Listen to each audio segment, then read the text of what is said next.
জামাতের নেতৃবৃন্দ বা অন্য রাজনৈতিক দলের এই যে ছাত্র ভাইদের নেতৃবৃন্দ এই ঈদের পর ঈদের দিন নিয়ে আমার বাসায় আসছে, পুরো জামাতের নেতৃবৃন্দ সহকারে আমার বাসায় আসছে, বসছে, আমরা চা নাস্তা খাইছি। গতকালকে ছাত্র যারা তাদের যে পার্টি বৈষম্য বিরোধী ছাত্র আন্দোলনের নেতৃবৃন্দ আমার সঙ্গে বসে আমরা সেখানে চা নাস্তা খাচ্ছি, গল্প করছি, কথাবার্তা বলছি। এটা আমার একটা প্রয়োজনে নেওয়া, সমাজের প্রয়োজনে, লক্ষ্মীপুর প্রয়োজনে এই বৈঠকটা হয়েছে, যদিও চা নাস্তা খাইছি। লক্ষ্মীপুর প্রয়োজন হচ্ছেন ডক্টর রেজাউল করিম ভাই, আরেকজন এনি ভাই, দুইজনে ভাই আমাদের মাঝে এসে বসেছেন। আমরা এমন এক অবস্থায় এখন আছি যেখানে যাব, উত্থান বৈঠকে যাব, মঞ্চে যাব, আলোচনা যাব, তর্কে যাব, বিতর্কে যাব।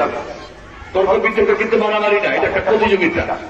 কিন্তু কোনোভাবেই প্রতিহিংসা সৃষ্টি যেন না হয় সেই দিকে বিশেষভাবে নজর রাখতে হবে। জামাতের নেতৃবৃন্দ বা অন্য রাজনৈতিক দলের এই যে ছাত্র ভাইদের নেতৃবৃন্দ এই ঈদের পর ঈদের দিন নিয়ে আমার বাসায় আসছে, পুরো জামাতের নেতৃবৃন্দ সহকারে আমার বাসায় আসছে, বসছে, আমরা চা নাস্তা খাইছি। গতকালকে ছাত্র যারা তাদের যে পার্টি বৈষম্য বিরোধী ছাত্র আন্দোলনের নেতৃবৃন্দ আমার সঙ্গে বসে আমরা সেখানে চা নাস্তা খাচ্ছি, গল্প করছি, কথাবার্তা বলছি।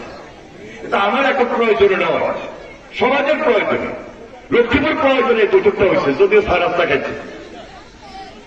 লক্ষ্মীপুর প্রয়োজনে আমরা আলোচনা করেছি। আলোচনাটা হচ্ছে এই কারণে যে আমাদের এই এলাকাটা যেন সুন্দর থাকে, সৌহার্দ্যপূর্ণ একটা পরিবেশ থাকে, নিজেদের মধ্যে যেন একটা সহমর্তা থাকে, আন্তরিকতা থাকে, কোনোভাবে মাদক, সন্ত্রাস এগুলো যেন ছড়িয়ে না পড়ে। এগুলোকে কিন্তু আমরা ঐক্যবদ্ধভাবে মোকাবেলা করবো, যে যে বাড়িতে থাকি না কেন। এটা একটা সামাজিক ব্যবস্থা।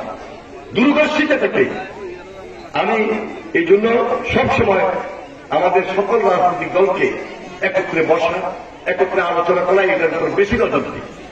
কারণ আমাদেরকে সজাগ থাকতে হবে, সতর্ক থাকতে হবে। ফ্যাসিবাদ কিন্তু পালায় নাই, সবাই পালায় নাই। তাদের টাকা চিন্তা করতে পারবেন না কত টাকার মালিক তারা।